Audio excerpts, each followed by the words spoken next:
My name is Lexi Mills. I'm 27 years old and a sergeant in the United States Army. Tonight, at the Charleston Army Ball, my dress uniform is stained with blood. Not the blood of an enemy, but my own, seeping from where my stepmother, Linda, scratched me as she dragged me across the marble floor. Hundreds of pairs of eyes were on us, but they couldn't see her nails digging into my flesh. In the deafening silence that followed a distant gunshot, she leaned in close, her voice as sweet as Carolina honey, but cold as steel. You should have never gotten in my way. Your father would be so disappointed in his useless daughter. Those words hurt more than the gash on my arm. She thought she had won. But she didn't know that under my white glove, I had just activated an emergency protocol she could never have imagined. If you've ever been made to look like the bad guy by your own family in front of everyone, let me know where you're watching from. Hit the like button and subscribe. You need to hear the rest of this story. The air in the Gaillard Center ballroom was thick with the scent of money and power. A heady mix of expensive perfume, aged bourbon, and the faint, crisp smell of starched military uniforms. It was a symphony of Charleston's elite, a world Linda navigated with the grace of a shark gliding through water. I stood beside her, a prop in her meticulously crafted play, my posture ramrod straight as required by my training and demanded by her presence. Her hand was wrapped around my wrist, a gesture that looked supportive to the decorated two-star general we were speaking with, but I could feel each of her manicured nails pressing into my skin. It was a familiar pain, a private language of control she had perfected over 17 years. My daughter is just so resilient, General, Linda said, her voice dripping with manufactured pride. Her smile was a perfect, dazzling white, aimed directly at him, never once faltering. Just like her father. She squeezed my wrist harder, punctuating the lie. I felt a tremor in her hand, a subtle vibration of excitement that betrayed her calm facade. It was the tremble of a predator closing in on its prey. I kept my eyes locked on the general's, my expression neutral, a mask of professional respect I had worn on countless missions. I would not give her the satisfaction of seeing me flinch. He saw a proud stepmother and her decorated daughter. I saw the tightening of a noose. Every compliment she paid me in public was just another twist of the rope, ensuring that when she finally pulled it taut, my fall would be that much more spectacular. The clinking of crystal champagne flutes and the low hum of conversation faded into a dull roar in my ears. The only thing I could focus on was the rhythm of her breathing, the subtle shift in her grip, waiting for the axe to fall. It fell, not with a bang, but with a sudden, chilling silence. The master of ceremonies had just finished a toast to the armed forces when a man in a dark, impeccably tailored suit walked onto the stage. He wasn't part of the program. He moved with the quiet authority of federal law enforcement. He tapped the microphone, the sound echoing through the cavernous hall like a gunshot. The room held its breath. Sergeant Lexi Mills, he said, his voice flat and devoid of emotion. It cut through the silence, and I felt hundreds of pairs of eyes pivot toward me. My name, spoken not with honor, but as an indictment. You are under investigation for a breach of national security. A collective gasp rippled through the crowd. I saw Linda's hand fly to her mouth, a perfect portrait of a shocked and devastated mother. Her performance was flawless. Whispers erupted, spreading like wildfire. Her? She looks so innocent. John Mills's daughter. Unbelievable. The words were like tiny, sharp needles, pricking at the armor I'd spent a lifetime building. But my training and the memory of those long, cold nights on my father's pier had forged that armor from something stronger than steel. They saw a traitor. I saw a chessboard, every piece moved into place with cold, calculated precision. And I knew, somewhere in the shadows, my own pieces were finally beginning to move. Two military police officers, their faces grim and professional, began to make their way toward me through the stunned crowd. The sea of dress uniforms and evening gowns parted for them. My world shrank to the space between me and them, to the glint of the overhead chandeliers on the polished silver of the handcuffs they carried. The metallic click as one of the officers opened the cuffs was the only sound I could hear. It was the sound of my reputation being locked away. But then, something else cut through the noise in my head. A sound no one else could hear. 3 distinct, rhythmic clicks in my covert earpiece. Click, click, click. It was Ethan's signal, Reaper 0. It wasn't a promise of a dramatic rescue. It was something more valuable. It was a confirmation. I see it. I understand. Hold fast. That was all I needed. The fear that had been a cold knot in my stomach loosened its grip. I was not alone. The plan was in motion. I turned to face the MPs and held out my wrists, not in surrender, but in tactical compliance. Let them see me cuffed. Let Linda believe she had won. Let the whole world think I was broken.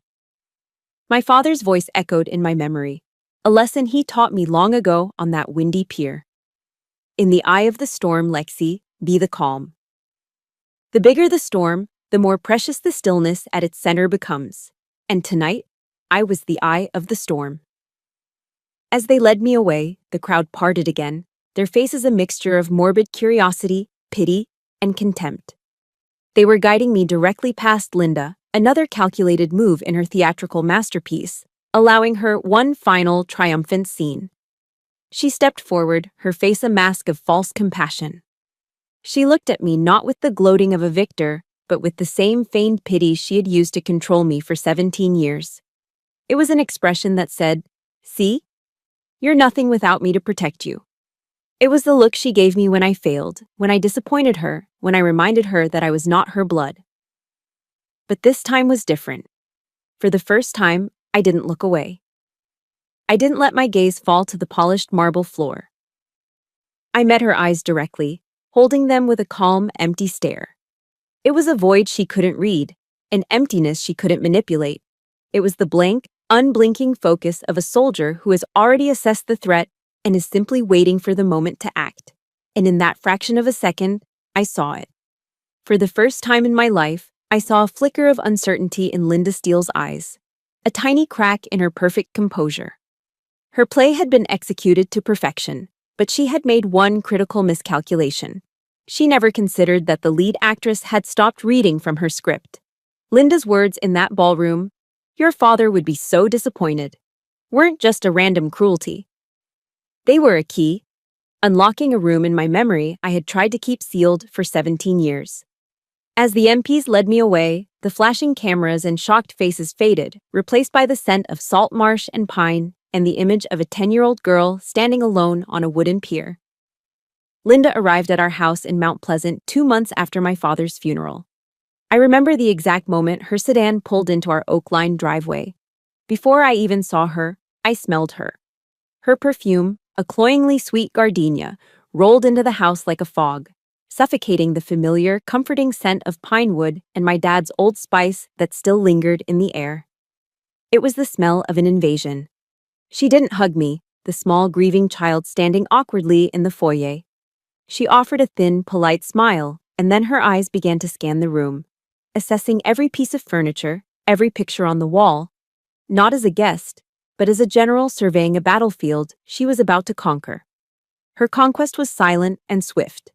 There was no yelling, no overt cruelty that anyone on the outside would notice. Her weapon was erasure. In the first week, she had movers take away my father's favorite armchair. It was a worn, brown leather recliner, cracked in places, with a permanent indent where his head used to rest. It was the chair where he'd read me stories about brave knights and distant galaxies. "It's dreadfully outdated," she'd said to one of her friends on the phone, her voice light and dismissive. In its place appeared a stark white leather sofa, cold, sterile, and so perfect that no one ever dared to sit on it. Then came the curtains, the rugs, his collection of nautical maps. Piece by piece, she dismantled my world, systematically erasing every trace of my father, and she did it all with a serene, gracious smile. The old wooden pier behind our house, the place my dad and I used to go fishing, became my new classroom. Linda decided a young lady needed to be deft with her hands. This apparently meant mastering complex sailor's knots. For hours on end, she would make me stand out there, even as the cold, damp wind whipped in from Charleston Harbor, my small hands fumbling with a coarse length of rope. "The figure 8, Lexi. Make it perfect," she would command, her voice never rising above a calm, conversational tone. She never shouted. She didn't need to. She would just stand there, arms crossed, wrapped in an expensive cashmere shawl, her silent, unwavering gaze a heavier pressure than any scream could ever be. My fingers would grow numb, the rough rope chafing them raw until they bled. I tried to hide the tiny red specks on the sisal, terrified of her disapproval. I remember one afternoon, my hands were so cold I could barely feel them, and I dropped the coil of rope into the murky water below. It sank instantly. I looked up at her, my eyes wide with panic. She didn't say a word. She didn't scold me. She simply turned her back, walked into the house, and I heard the distinct click of the sliding glass door being locked. I was left outside, alone, as the sun went down and the tide began to recede. I had to wait for hours in the encroaching darkness, shivering, until the water was low enough for me to climb down the muddy bank and retrieve her precious rope. That night, huddled on the cold planks of the pier, I learned that the worst punishment isn't pain. It's the profound, terrifying loneliness of being utterly abandoned. Her cruelty was a performance art, and it was at its most brilliant when we had guests. In front of her friends from the Charleston Society pages, she was the model stepmother. She would pull me close, her hand stroking my hair in a gesture of affection that was as hollow as her praise. "Our Lexi is so self-reliant," she would say, her voice filled with warmth. "The girl never complains." Her friends would nod in admiration, looking at me with pity and approval. I would just stand there, forcing a small smile, a silent accomplice in her deception. They didn't see the calluses on my hands hidden in my pockets, or the emptiness in my eyes that I had learned to conceal. Linda's praise was just another weapon. It twisted my suffering into a virtue, my forced silence into willing consent. It was a constant, unspoken lesson. My value was directly proportional to how much pain I could endure without breaking. She trained me to be invisible, then praised me for mastering the art. The ultimate act of this performance came when I was 12. Linda founded the John Mills Hero Memorial Fund, using my father's name as her letterhead. She threw lavish fundraising galas at sprawling plantations, standing on stage under soft spotlights, speaking about my father's sacrifice with perfectly timed tears glistening in her eyes. The local papers and magazines lauded her as the devoted widow, the selfless mother, a pillar of the community. But I knew where the money was going. It wasn't to support military families, it was to build her own empire of influence, securing business deals for her associates, and buying political favors. She had stolen my father's name, his honor, and twisted his sacrifice into a stepping stone for her own ambition. My father used to teach me about knots. "Every knot has a purpose, kiddo," he'd say, his voice warm and patient. "Some are meant to secure, to keep you safe. Others are meant to bind, to trap. You have to know which kind you're tying." That night, after one of her galas, I stood on that pier alone, the sound of the party still faintly echoing across the water. The wind was cold, but I barely felt it anymore. I looked out into the inky blackness of the Cooper River. I took a piece of rope and, with practiced, steady hands, tied a flawless bowline knot. It was a rescue knot, a knot used to save lives. And as I pulled it tight, I made a silent promise to my father, to the 10-year-old girl she had tried to erase. One day, I would use the very skills she had beaten into me, the patience, the precision, the ability to endure, to untie every single knot of deception she had ever created. If you've ever had a memory of a loved one twisted or used by someone else, please support this story by hitting the like button, and in the comments, just type the word honor. It will mean the world to me. I would not let her own my father's memory, and I would not let her own me. The promise I made to myself on that pier wasn't a fleeting, childish fantasy. It became the single, guiding principle of my existence. For the next 5 years, I endured. I perfected my invisibility. I mastered the art of silent compliance, all while hoarding the one thing Linda couldn't control: my resolve. The day after my 17th birthday, I acted on it. I told Linda I wanted to join the Army. She took me to the recruitment office herself. The sterile, fluorescent-lit room smelled of old coffee and patriotism, posters of stoic-looking soldiers plastered on every wall.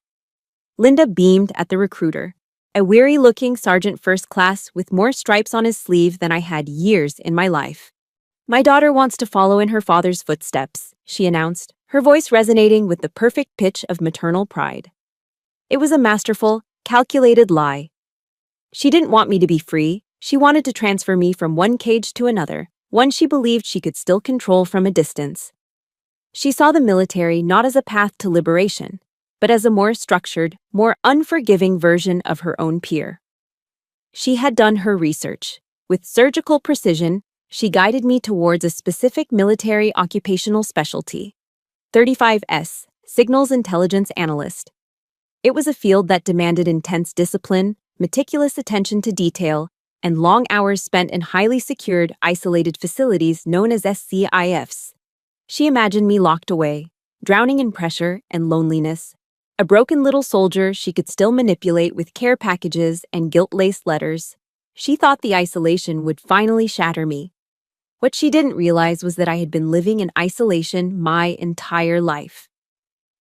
She was sending me home. When the recruiter pushed the enlistment contract across the desk, I picked up the pen. My hand was perfectly steady. For Linda, my signature was a sentence. For me, it was a passport. Basic combat training at Fort Jackson, South Carolina, was a thermal shock. The summer heat was a physical entity, a thick, humid blanket that clung to you from reveille to lights out. The air was a constant assault of drill sergeants' voices, raw and relentless, and the ever-present smell of sweat, pine needles, and industrial-grade soap. For many of the recruits, it was hell. For me, it was the freshest, cleanest air I had ever breathed. Here, there were no double meanings, no passive-aggressive silences, no praise that felt like a knife. The rules were brutally simple and completely transparent. If you messed up, you did push-ups until your arms screamed. The punishment was immediate, impartial, and finite. You paid your dues, you got back up, you drove on. For the first time in my life, I was part of a team, a real one. The survival of the person to my left and my right depended on me, and my survival depended on them. We were broken down and rebuilt together, our individuality stripped away and replaced with a collective identity. I had grown accustomed to enduring alone, but here I learned to endure together.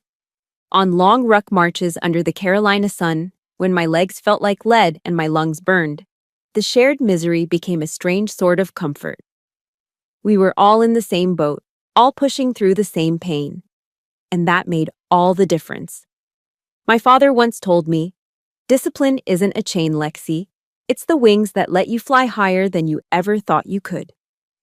In the crucible of Fort Jackson, I finally understood what he meant. The rigid structure that Linda thought would break me was actually giving me the freedom to fly. Advanced individual training for a SIGINT analyst was a different kind of challenge. It was a world of algorithms, encryption, and infinite patience.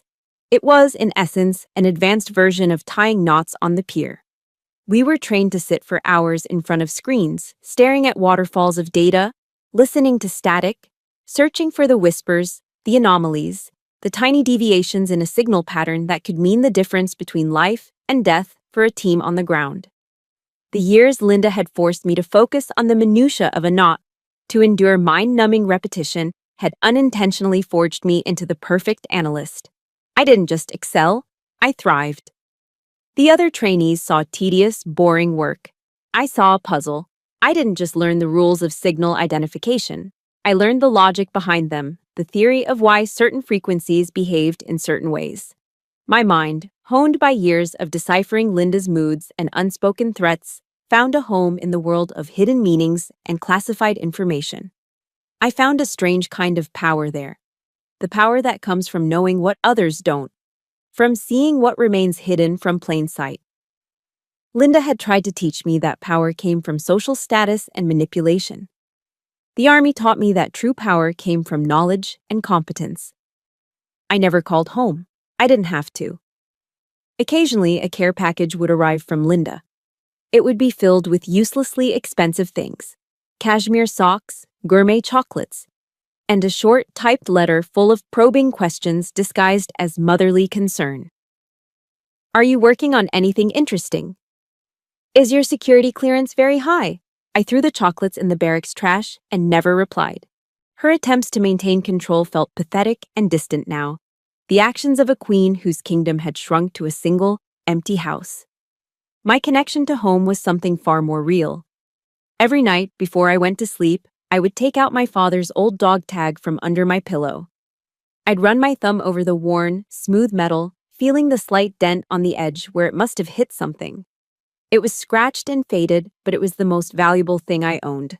This was my true inheritance. Not Linda's fraudulent charity, not the cold white furniture in that Charleston house. It was this small, simple piece of stamped metal, a symbol of service, of honor, of a legacy she could never touch. It was a constant reminder of why I was there. I wasn't running away from Linda anymore. I was running towards the person I was meant to become. A person my father would be genuinely proud of. For years, the army was my sanctuary. It took me to Germany, to Korea, to dusty, forgotten outposts where my past felt like a distant country. The girl on the pier became a woman, a non-commissioned officer, a specialist in a field so classified that I couldn't even tell my own father about it if he were still alive. I had built a life, a career, and an identity on a foundation of competence and honor, a foundation Linda couldn't touch. Then, a new assignment brought me back, not just to the States, but to a joint task force operating out of Charleston. The gilded cage was waiting. The house in Mount Pleasant was almost unrecognizable. The familiar scent of pine and salt was gone, completely replaced by the heavy, oppressive smell of wealth. A blend of expensive Cuban cigars, imported lilies, and the faint, acrid odor of ambition. The stark white furniture, I remembered, was now complemented by abstract art on the walls and powerful people mingling in the living room. It was no longer a cold house, it was a showroom, a stage for Linda's influence. She greeted me at the door, dressed in a silk gown that probably cost more than my first car. She wrapped her arms around me in a brief, airy hug that was more for the benefit of her guests than for me. "Welcome home, my hero," she whispered, the words brushing against my ear. She used the word hero as if it were a pet name, but it felt like a brand, a label she was eager to display.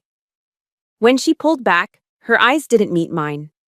They scanned my uniform, lingering for a moment on the ribbons and medals adorning my chest.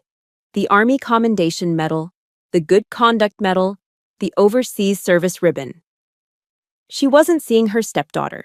She was seeing a new, valuable asset, a tool far more potent than the broken little girl she once disciplined with a length of rope. My return was her new favorite project. She orchestrated a welcome home hero party that had nothing to do with me and everything to do with her. The guest list was a who's who of the Low Country's power brokers, defense contractors, state senators, real estate tycoons. I stood in my dress blues, a living, breathing centerpiece for her event, as she paraded me around the room. "This is my daughter Lexi," she would announce, her voice resonating with carefully rehearsed sincerity. "She's doing such incredible things for our country." When the photographers from the local society magazine arrived, she would stand beside me, placing a proprietary hand on my shoulder. It was a gesture of ownership disguised as affection. To the outside world, we were the picture of a proud, patriotic military family. A devoted mother celebrating her daughter's service. But I could feel the invisible bars of the cage closing in around me. Linda no longer needed ropes and locked doors to control me. Her new weapons were far more sophisticated: social expectation, public perception, and the weight of my own uniform. She had turned my service into a symbol, and a symbol has no voice of its own. During the rare moments we were alone, usually over sterile dinners at a long dining table where my father's chair used to be, her questions became sharper, more focused. They were always wrapped in the guise of motherly interest, a performance of someone trying to understand her child's complex career.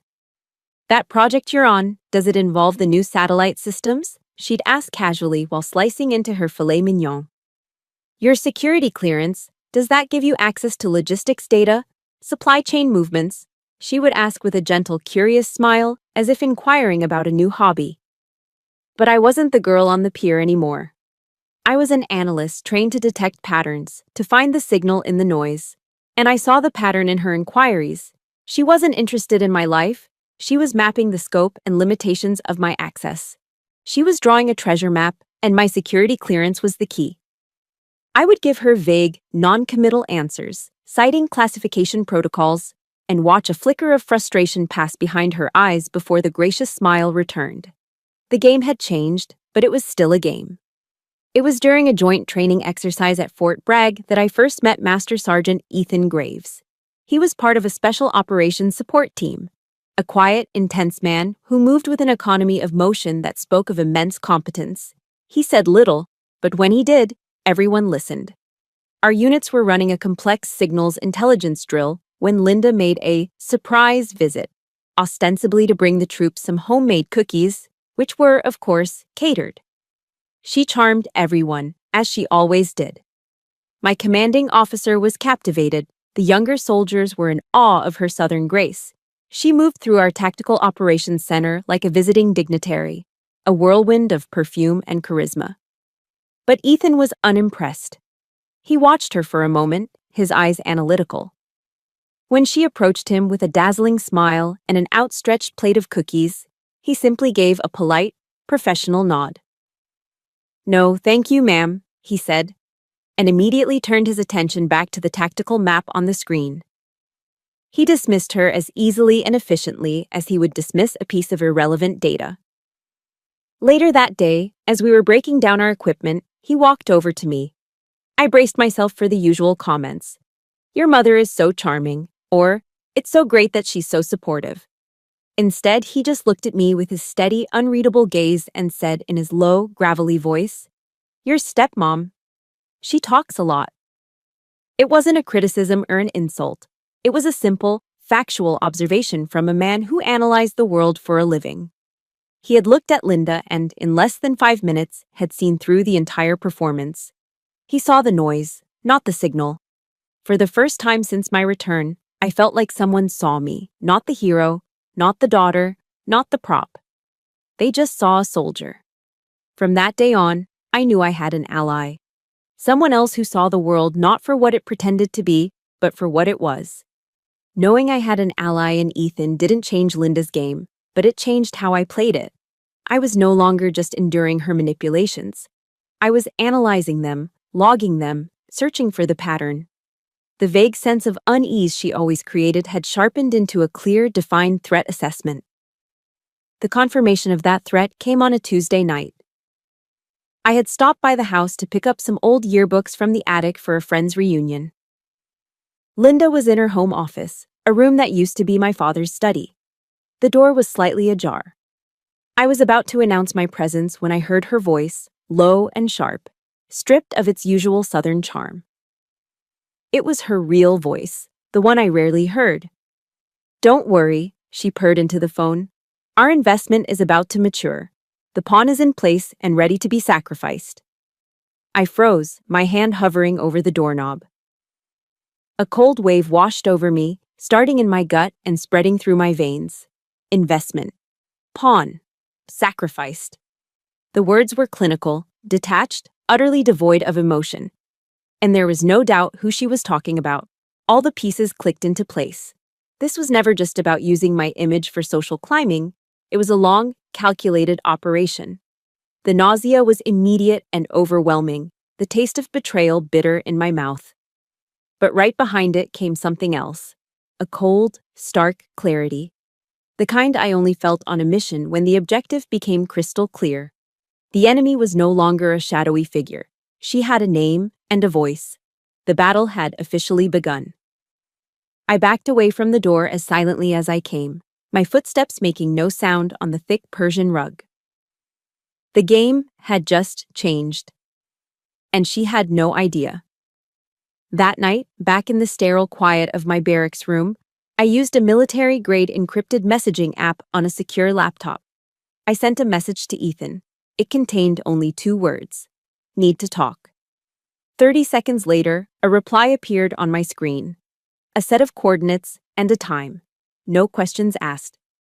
The coordinates led me to a small, dimly lit coffee shop on a quiet side street in Folly Beach, the kind of place locals go to avoid tourists. It smelled of roasted coffee beans and salty sea air. Ethan was already there, sitting in a booth in the back corner, a plain black coffee untouched in front of him. He looked up as I approached, his expression as impassive as ever. I slid into the booth across from him, and the words just came tumbling out. I told him everything. About Linda's years of subtle manipulation, her increasingly specific questions about my work, and the phone call I'd just overheard. I laid out the facts like I was giving a mission briefing, trying to keep my voice steady, professional. Ethan listened. He didn't interrupt, didn't offer sympathy, didn't react at all. His eyes, however, were locked on mine, focused with an intensity that told me he was absorbing and analyzing every single word. When I finally finished, the only sound was the low hum of the espresso machine. He took a slow sip of his coffee. "Okay," he said, his voice calm and level. "From this moment on, we document everything. Let her think she's in control. You're going to feed her, give her pieces of information. Nothing classified, nothing damaging, but things that seem valuable. We're setting a net."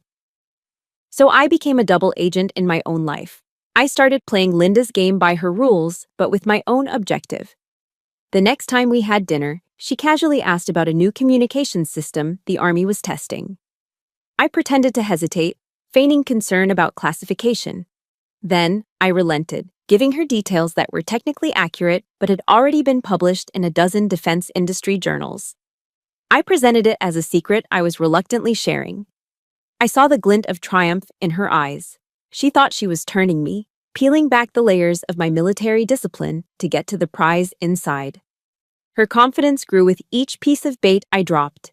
She was so focused on her own game that she never once thought to ask if she was being played. Meanwhile, Ethan and I were building our own intelligence operation. He set up a discrete monitoring system, flagging any communications, calls, emails, financial transactions that involved Linda or any of her known associates. The name that kept surfacing was Atlantic Forge, a shadowy defense contractor with a reputation for cutting corners and a history of failed government bids. Now, they were suddenly winning contracts, big ones. The net was in place, the bait was taken. We just had to wait for her to make her final move.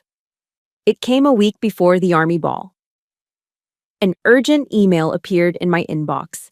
It looked official, sent from an internal Army domain, complete with the right logos and formatting. It stated that due to a system-wide update, all personnel with my level of clearance needed to immediately re-authenticate their security credentials via a provided link. My training screamed at me, phishing attack. It was a trap. But it was the most sophisticated one I'd ever seen. I immediately forwarded it to Ethan. He analyzed the link in a secure digital sandbox. His response came back in under an hour. The link led to a cloned portal designed to steal my login credentials. But it did something else, something far more sinister. Once the credentials were entered, it would trigger a silent script that would use my account to send a massive burst of classified data to an external server. It would simultaneously trip every security alarm in the system, all under my name, my digital signature. That's when we understood her endgame. She didn't just want information, she wanted to destroy me. She needed a scapegoat, a traitor to take the fall when Atlantic Forge's illicit gains came to light. The Army ball was to be her stage, the grand finale where the hero she created would be spectacularly revealed as a villain. She had written the perfect play, and we decided we were going to let her perform it. The Gaillard Center ballroom glittered like a captured galaxy. Crystal chandeliers dripped light onto a sea of dress uniforms and silk gowns. To everyone else, it was a dream. To me, it was a meticulously staged battlefield, and I was standing at ground zero. I held a flute of champagne, the bubbles rising and popping in a silent countdown. Across the room, I watched Linda move through the crowd. She was in her element, a vision in an emerald silk dress that shimmered under the lights like the skin of a serpent. This was her kingdom. My eyes scanned the perimeter, my training taking over. In a shadowed corner near the bar, I spotted them. A trio of executives from Atlantic Forge, their expensive suits looking out of place amongst the military decorations. They were in a low, intense conversation with the same man in a dark suit I'd seen earlier, the bought and paid for federal agent. All the pieces were on the board. A single, soft click in my earpiece. Ethan. His voice was calm, almost detached. Game on. I took a slow, deliberate breath, the taste of champagne sharp on my tongue. I was ready for the storm. The accusation, when it came, shattered the dreamlike atmosphere. The agent from Atlantic Forge's huddle strode to the stage, taking the microphone from the master of ceremonies.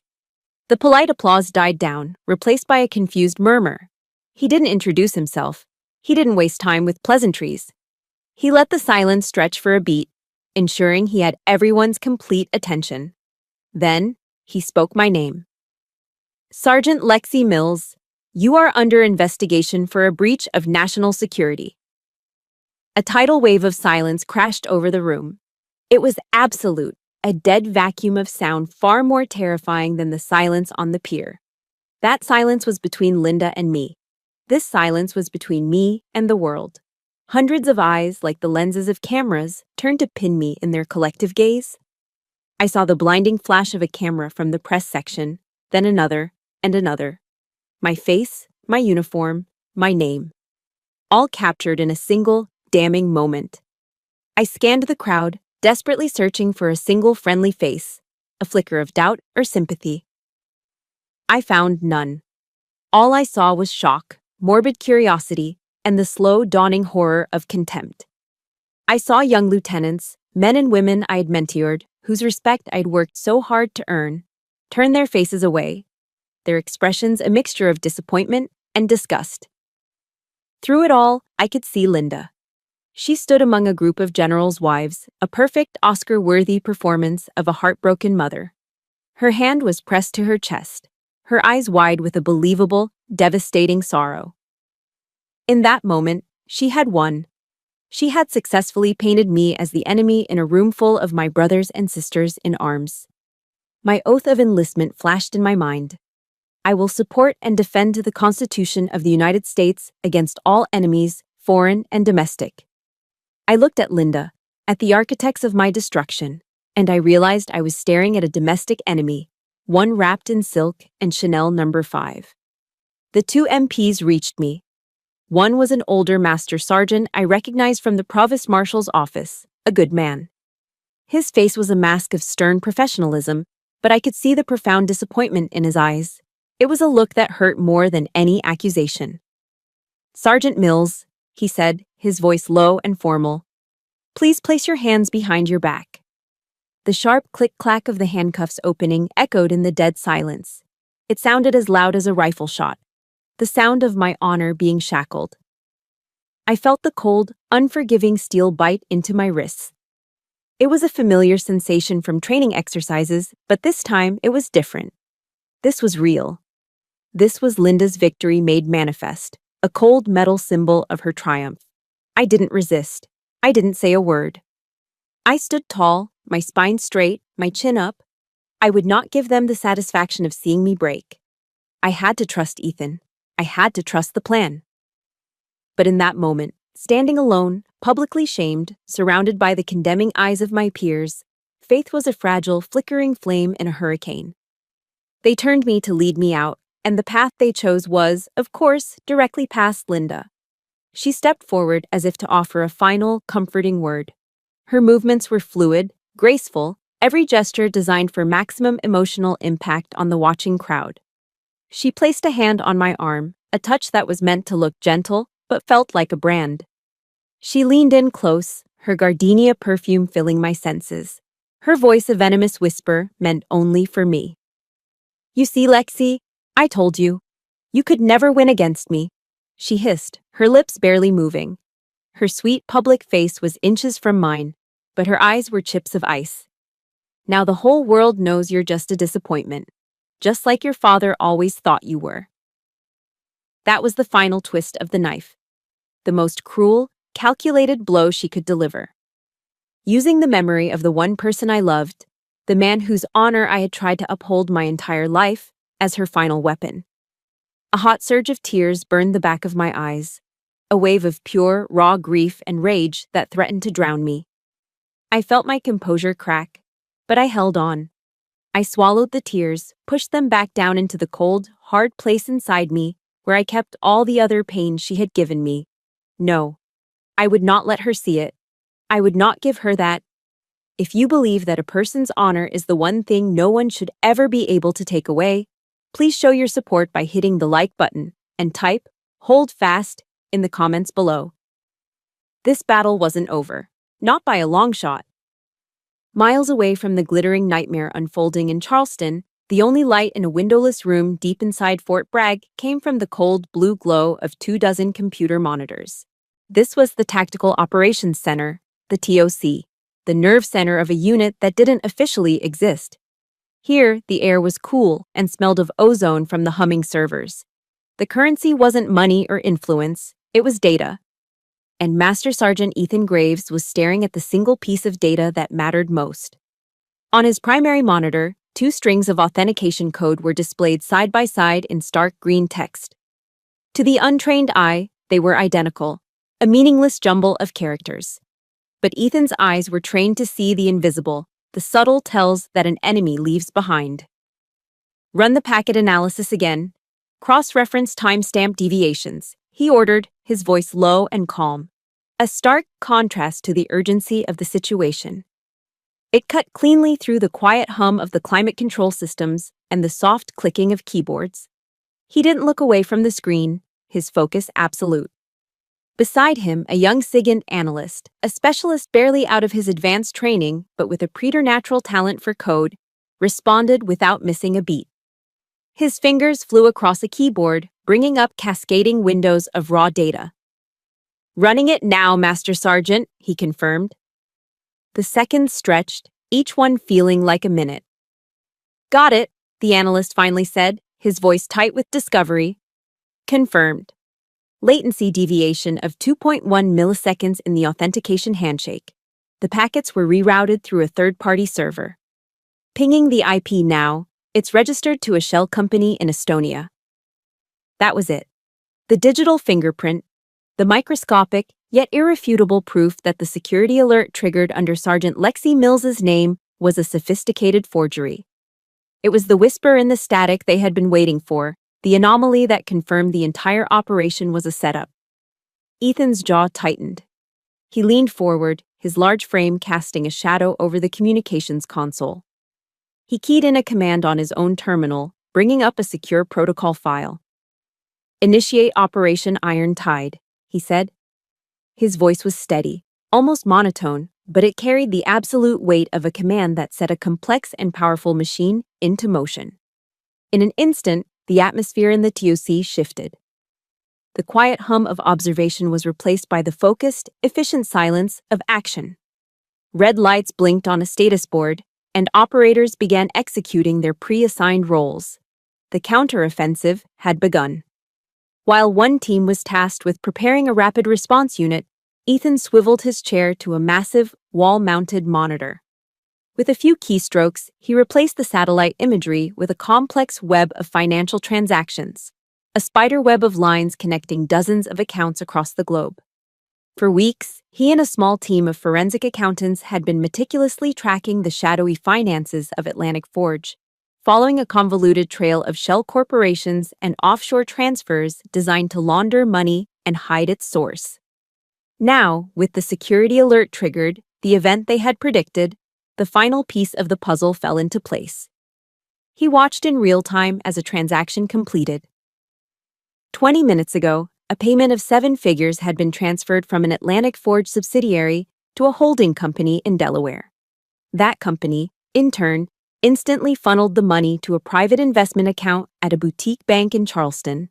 The name on the account, Linda Steele. It was the kill shot, the direct, undeniable link between the corporate entity and the architect of the frame-up. "Get me a hard copy of that entire transaction chain, from origin to destination," Ethan commanded the financial analyst across the room. "We have her." The digital trail was clean, a perfect breadcrumb path that no lawyer could explain away. Linda's empire was built on a foundation of public image and carefully crafted lies. but it was about to be brought down by a handful of numbers on a screen. Simultaneously, at a discreet forward operating base tucked away in the marshlands just outside of Charleston, 6 men received a single, encrypted alert on their tactical devices. The alert read simply, "Iron Tide, go." They didn't speak. They didn't need to. They moved as one organism, with the silent, fluid precision that comes from hundreds of missions together in places the world would never know about. They were ghosts, trained to materialize, solve a problem with overwhelming and precise force, and vanish without a trace. Each man donned his tactical gear: black fatigues, body armor, helmets with integrated comms, and night vision optics. They checked the seals on their gas masks, the quiet hiss of compressed air the only sound in the room. With practiced efficiency, they chambered rounds in their suppressed M4 carbines, the soft clack of the bolt sliding home a familiar, comforting sound. They filed out into the humid South Carolina night air and climbed into 2 black, unmarked SUVs that looked like they belonged to a suburban soccer dad, not an elite military unit. The team leader, a man known only by his call sign, Preacher, studied a digital, 3-dimensional map of the Gaillard Center on a tablet mounted to his chest rig. "Reaper Zero wants a silent perimeter," he said into his throat mic, his voice a low, gravelly rasp that was barely audible over the engine's hum. "Hard seal on all exits. No one in, nobody out, until we get the green light. Weapons tight. This is a snatch and grab, not a firefight." His team members responded with a series of single clicks over the comms, their version of "Roger that." The ghosts of Charleston were moving into position. Back in the talk at Fort Bragg, Ethan monitored a dozen feeds at once. He had live access to the Gaillard Center's internal security cameras, a thermal feed from a small silent reconnaissance drone hovering high above the building, and the encrypted body cam footage from Preacher's team as they silently took up positions around the ballroom's service entrances. He watched the chaos unfold inside the grand hall. He saw the flash of cameras as Lexi was accused. He saw her stand tall, her expression a mask of military discipline. He saw her being placed in handcuffs, a sight that made his grip on his coffee mug tighten. He saw Linda, the grieving mother, accepting condolences from horrified guests, playing her role to perfection. He waited. He was a patient hunter. He let the scene play out, allowing Linda's performance to reach its crescendo. He didn't want to just interrupt her play. He wanted to bring the entire theater crashing down around her on stage, in front of her entire audience of powerful people. He watched as the MPs began to escort Lexi toward the main exit, right past where Linda was standing. The trap was about to be sprung. "Perimeter is set. We are in position." Preacher's voice crackled in Ethan's ear, clear as a bell. "All assets are go, awaiting your command, Reaper Zero." Ethan picked up his microphone, his knuckles white. His gaze was fixed on the monitor showing a close-up of Linda leaning in to whisper in Lexi's ear. He saw the flicker of pain on Lexi's face, a crack in her soldier's mask. That was enough. He keyed the mic. "All units," he said, and his cold, clear voice was broadcast across every secure channel, from the talk to the men waiting in the wings in Charleston. "Go. Execute." The cold steel of the handcuffs was just about to close on my second wrist. The final metallic click of my public execution was a fraction of a second away. Then the grand oak doors at the main entrance of the ballroom swung open. But not with a crash or a bang. They opened silently, pushed by an unseen, irresistible force. 6 shadows detached themselves from the doorway and flowed into the room.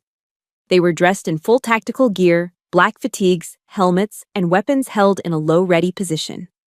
They moved with a terrifying synchronized grace, like a pack of wolves, spreading out to cover all angles of the room. They didn't shout. They didn't point their weapons at anyone. They simply existed, and their silent, overwhelming presence sucked all the air and noise out of the ballroom. The whispers died. The camera flashes stopped.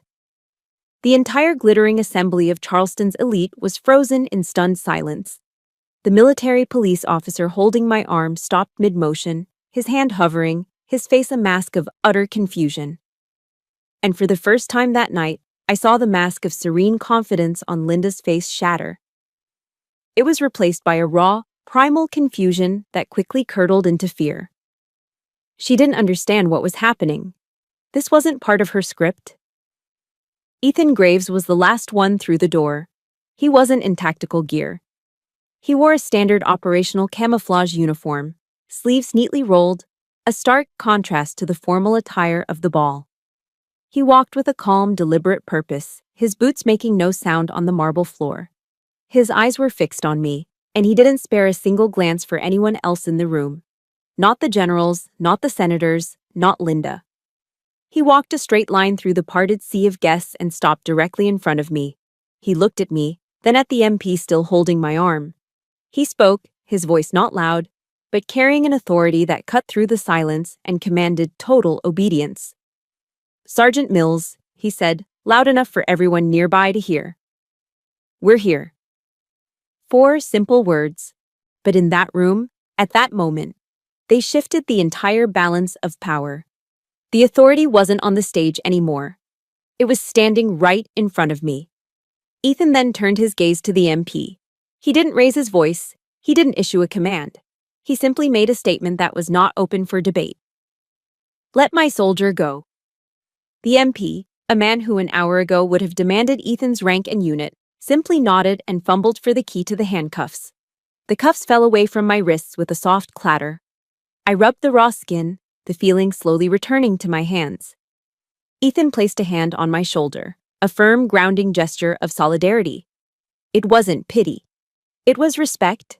It was a silent apology for what I had been forced to endure. "Welcome back, Sergeant," he said, his voice low. The simple act, the simple words, felt more powerful than any presidential pardon. It was a restoration of honor. As I took a half step back, Preacher, the silent team leader, materialized at Ethan's side and handed him a ruggedized military tablet. Ethan took it and gave a curt nod toward the stage. A technician who had entered with the team tapped a few keys on a laptop, and the massive projection screen behind the stage, which had been displaying the elegant logo of the Army Ball, flickered and came to life. It was now showing a direct feed from the TOC at Fort Bragg. The first image that appeared was the 2 strings of code, one highlighted in green, one in red. The 2.1 millisecond latency deviation was circled, with technical annotations explaining its significance. A collective, confused murmur went through the crowd. Then the screen changed. It now displayed the intricate web of financial transactions, a clear, damning flowchart showing the 7-figure payment moving from Atlantic Forge through the Delaware Shell Company and landing squarely in a private account under the name Linda Steele. A single, unified gasp swept through the ballroom. It was a sound of collective, dawning comprehension. I looked over at Linda. Her face had gone chalk white. The champagne flute she was holding slipped from her nerveless fingers and shattered on the marble floor. The sound, sharp and final, was the sound of her entire world breaking apart. It was the sound of the fall. Ethan walked calmly onto the stage and picked up the microphone. The authority that radiated from him was absolute. "By authorization of the United States Army Special Operations Command," he began, his voice amplified, clear and cold as ice, resonating through every corner of the silent hall. "Operation Irontide is currently underway to neutralize an active threat to domestic security. All allegations against Sergeant Lexi Mills are hereby declared void. They are the result of a malicious intelligence operation." He paused, letting the words sink in, his eyes scanning the crowd of powerful faces, many of whom were now looking at Linda with dawning horror and betrayal. "The investigation," Ethan continued, his voice dropping slightly, becoming even more menacing, "will now focus on Mrs. Linda Steele and her associates at Atlantic Forge for conspiracy to commit espionage against the United States." He placed the microphone back on the lectern with a soft, final thud. There was no triumph in his voice, no gloating, just the cold, hard, and irrefutable precision of the truth. I stood there, my wrists free, the blood slowly starting to return to my hands. I looked at Linda. The powerful, manipulative predator was gone. In her place was just a small, trembling woman in a ridiculously expensive dress, standing alone in the wreckage of the empire of lies she had so carefully constructed. Her stage had become her prison. The controlled chaos of the raid subsided as quickly as it had begun, replaced by a different kind of order. The ballroom, once a stage for social theater, was now a secured crime scene. Army Criminal Investigation Division agents, or CID, moved through the dazed and silent crowd with quiet, methodical purpose. They weren't soldiers equipped for assault. They were investigators in suits, their authority just as absolute but wielded with clipboards and quiet questions instead of rifles. They began taping off sections of the room, their movements calm and orderly, restoring a sense of structure to the shattered evening. I watched as two CID agents, a man and a woman, both with the weary, patient eyes of career cops, approached Linda. She stood frozen beside a half-empty champagne fountain, a solitary figure in her emerald green dress, which now looked garish and out of place. She didn't scream. She didn't protest. The fight had completely drained out of her, leaving behind a hollow shell. All the power she had projected, all the influence she'd wielded, had evaporated in the face of cold, hard facts on a projection screen. Mrs. Linda Steele, the female agent said, her voice professional and devoid of any emotion. It was not an accusation, it was a statement of fact.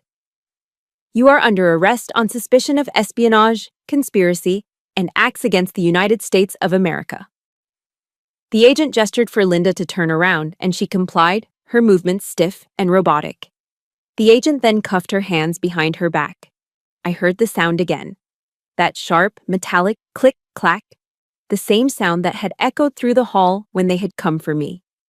The same cold steel that had touched my skin was now closing around hers. It wasn't a moment of triumph. It was a moment of symmetry. A circle, started 17 years ago on a windswept pier, had finally, irrevocably, closed. As Linda was being led away, Preacher, his face still an unreadable mask, approached Ethan and me. He spoke into his comms, listened for a moment, then lowered his radio. He spoke to Ethan, but his voice was loud enough for me to hear. Simultaneous targets are secure, Reaper 0. CEO of Atlantic Forge was apprehended at his home in Kiowa Island. The compromised federal agent and 2 associates were picked up downtown. The entire network is down. It had all happened in less than 15 minutes. An empire that Linda had spent a lifetime building, constructed on a complex scaffolding of relationships, favors, intimidation, and stolen money, had been dismantled with the speed and precision of a military operation. It had crumbled like a house of cards in a sudden gust of wind. It was a stark, brutal lesson in the nature of power. The kind of power Linda had was fragile, based on perception and deception. It was no match for the truth. I stood beside Ethan, a silent observer to the dismantling of my own past. A part of me, a part of what the guests and even my own commanders expected, was supposed to feel something. Elation, vengeance, a fist-pumping sense of victory.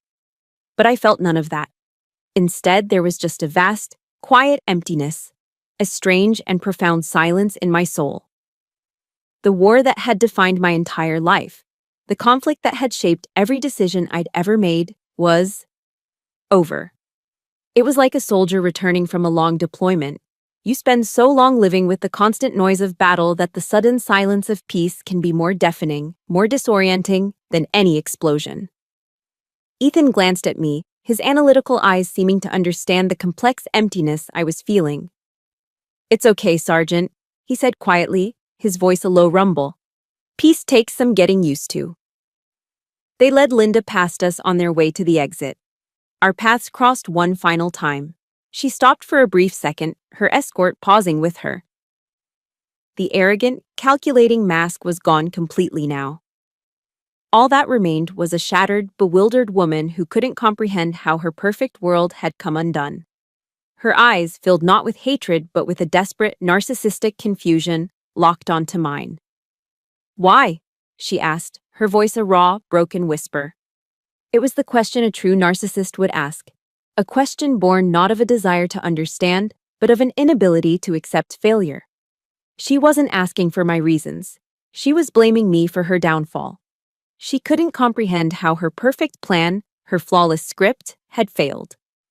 For years, a question like that from her would have sent me spiraling, searching for a way to justify my existence, to earn her approval. But now I just looked back at her. And this time, my silence wasn't born of fear. It was a choice. I had spent my life craving serenity, the courage to change the things I can, the wisdom to know the difference. I had changed what I could. Now it was time for serenity. I didn't owe her an explanation. I didn't owe her anger. I didn't owe her anything at all. The debt had been paid. I simply held her gaze for a moment, then turned away, leaving her alone with her question. A question she would spend the rest of her life unable to answer. Because the answer wasn't for her. It was for me. Because I deserved to be free. 3 days after the army ball, a fragile peace settled over Charleston. The storm had passed. The sensational headlines about the Charleston Society spy were already fading, replaced by the next news cycle. Linda's case had been handed over to the federal prosecutors, and her name, once a symbol of power and grace, was now just a file in a government office. The world had moved on. And for the first time, I felt like I could too. I found myself walking alone along the waterfront park, the salty breeze from the harbor gently tugging at my hair. In the distance, across the shimmering expanse of the Cooper River, I could just make out the familiar silhouette of the Mount Pleasant shoreline, where the old pier still stood. It was the same view I had seen 1,000 times, but today, it looked different. The landscape of my past was still there, but it no longer held any power over me. The wind no longer carried the chilling memory of punishment and isolation. It was just the wind, tasting of salt and freedom, carrying the lonely, hopeful cries of seagulls. I stopped and leaned against the cool, sturdy metal of the railing, my hands gripping it tightly. I ran my palms along its smooth surface, feeling its solid, unyielding presence beneath my fingers. There were no ropes here, no more knots to tie, no more knots to untangle. There was just the wide open expanse of the water and the sky. There was just freedom. A familiar, quiet presence approached from behind. I didn't need to turn to know it was Ethan. He stopped beside me, leaning on the railing, following my gaze out to the water. We stood in comfortable silence for a few moments before he spoke. "This came to command for you," he said, holding out a thick manila envelope. It looked old, the paper slightly yellowed at the edges. I took it from him, my brow furrowed in confusion. The return address was from a small local law firm I'd never heard of. I carefully opened the flap. Inside was a letter and a sheaf of financial statements. The letterhead read, "The John Mills Memorial Scholarship Fund." My heart skipped a beat. It turned out that before my father had deployed for the last time, he had used a small inheritance to set up a modest trust. His instructions were simple: to provide small scholarships for the children of fallen service members from his unit. An old, semi-retired lawyer, a friend of his from way back, had been quietly administering it all these years, just as my father had asked. It wasn't a massive, glittering foundation like the one Linda had built. It was small, unassuming, and utterly real. The statements showed a history of small grants, a few thousand for textbooks here, a little more for tuition there, that had helped dozens of kids over the years. Linda had created a loud, hollow, fraudulent version to serve her own ambition, but my father's true legacy had endured, silent, humble, and honest. It had been working quietly in the background of my life all along, a testament to the man he truly was. A slow smile spread across my face. It felt foreign at first, an unfamiliar stretching of muscles. It was the first real smile I had smiled in a very, very long time. And in that moment, looking at the simple, typed pages, I knew exactly what I was going to do next. "I don't think of it as a victory," I said softly, still looking out at the water, the letter clutched in my hand. Ethan turned his head slightly, listening. "Victory always seems so loud in the movies, parades, and cheering. This is quiet." He nodded, a small, almost imperceptible movement. "That's the sound of the truth, Lexi," he replied, his voice a low rumble beside me. "It doesn't need to shout." We stood there for a long time, two soldiers sharing a moment of quiet peace. There were no grand declarations, no Hollywood promises of a future together. There was just a profound, unspoken respect between two people who had been through a war and understood the precious value of the ceasefire that followed. It was a bond forged not in romance, but in the crucible of a shared mission. And it was stronger than any I had ever known. As the sun began its slow descent, painting the clouds in fiery strokes of orange and purple, I finally pushed myself away from the railing. I turned my back on the harbor, on the pier, on the ghosts of the past. The 10-year-old girl who had shivered in the cold, tying knots with bleeding fingers, was no longer there. In her place stood a woman, a soldier, a survivor. My steps on the cobblestone path were steady and even. I wasn't rushing toward anything, nor was I running away. For the first time, I was simply walking at my own pace, in my own time. I stopped, closed my eyes, and took a deep breath. A breath that started deep in my belly and filled my lungs until they felt like they would burst. I held it for a moment, savoring the clean, salty taste of the air, the taste of a life that was now entirely my own. Then I let it out, a long, slow release of 17 years of tension, of fear, of grief. Justice doesn't always roar. Sometimes it is simply the quiet, steady space that allows you to finally breathe. And in that silence, in that single, perfect breath, my story had finally found its end. And its beginning. And that breath, that was the first of many. My story is proof that the knots tied by others do not have to define you. It's about finding the courage to pick them apart, one thread at a time, until you can finally breathe again. Your worth was never in their hands to begin with. If my journey has resonated with you, please help this message reach others by hitting the like button and subscribing to the channel. And if you know someone who might be feeling trapped in their own silence, consider sharing this story with them. Sometimes just knowing you're not alone is the sound of truth. Thank you for listening.